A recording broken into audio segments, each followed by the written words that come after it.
YouTube, welcome to Dr. Vibes, the Learning Point. In this video, we'll study about PCOD Part 1.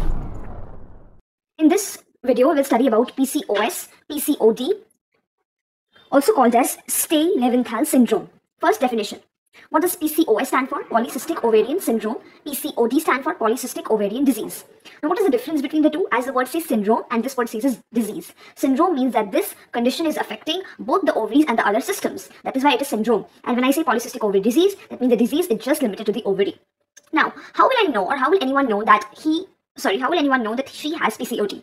So there is a criteria given by Rotterdam, which is called as Rotterdam criteria. If any two of these features are present, then that criteria gets fulfilled to be called as PCOD. First is anovulation or oligo-ovulation. So if there is anovulation, there will be no periods, and if there is oligo-ovulation, there will be oligomenorrhea or lighter periods.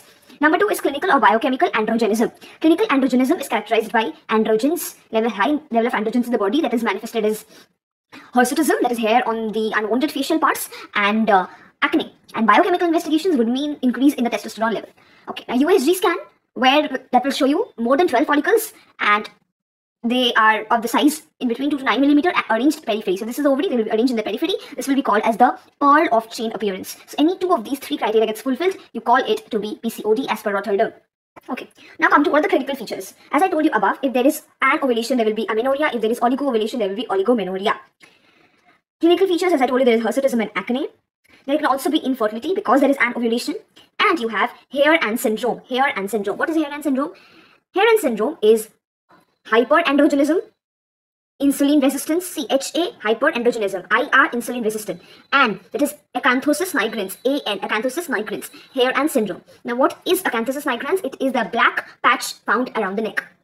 And hyperandrogenism is characterized by hirsutism and acne, specifically. Now, come to the pathophysiology, that why does PCOD occur? So, basically, there are three reasons why it can occur. One is the theca cell hypertrophy. You know that there are theca cells in the ovaries. So if that gets hypertrophied, then they will release more of androgens because they release androgens, right? Normally theca cell release androgens. If that gets hypertrophied, they will release more androgens. If there is a defective aromatization, okay, then that will lead to decreased estradiol. Now we know that the testosterone gets converted into estrogen, right? So if this process is defective, then more of testosterone will be there, less of estradiol will be there. And there is normal peripheral aromatization, but suppose there is increased estrogen, but this increased estrogen will give a negative feedback which will cause decrease in the FSH production. If FSH is low, then the follicles will not grow, and if the follicles do not grow, then they will not be able to form or the complete cycle. Okay, one more thing can happen. If there is increased estrogen, then this will lead to more of insulin resistance, more of insulin growth factors, and less of LH and FSH. Again, less of LH and FSH will lead to inhibition of the follicles. So the follicles will not grow, and increased insulin resistance and increased insulin-like growth factor will also cause or aid in this formation of therapy. So basically, this pathophysiology is the two-cell, two-gonadotropin therapy. Okay. Let us see the hormones profile in case of PCOS. So what are the hormones that increase? Now, as I told you that there is theca cell hypertrophy, more of theca cells, that means more of LH, so you get more LH. Now, there is defective aromatization. That means androgen level is high in the body, estradiol level is low in the body. So, androgen level is high, estradiol level is low. There is normal cell aromatization. That means estron is forming correctly, but they're not being able to act in the receptors. So, estrone is rise. If there is more estrone in the body, it gives negative feedback for the secretion of FSH. So, FSH will come down. There is more of estrogen, so that will give a positive feedback to the release of insulin, like growth factors, insulin. So, you get to see more of IGF and more of insulin. Now, if the cycle doesn't complete, obviously the progesterone will be less. Now, PCOS is a bad condition. So, obviously, LDL will be high, HDL, that is good cholesterol, will be low. And you also see hyperlipidemic states in the body. So, you get to see more of triglycerides in case of PCOS. Now, coming to the diagnosis of PCOD. What will you do? First of all, there is some blood investigations. Then you have some imaging investigations. So, in blood investigations, you send for LH and FSH. We know that LH level is high, FSH level is low. And this ratio is 3:1, that means 3 LH levels and 1 FSH levels. And this should be calculated in the day 1 to day 4 of periods. The second will be increase of androgens, that is increase of testosterone. You have to see both the total and the free testosterone.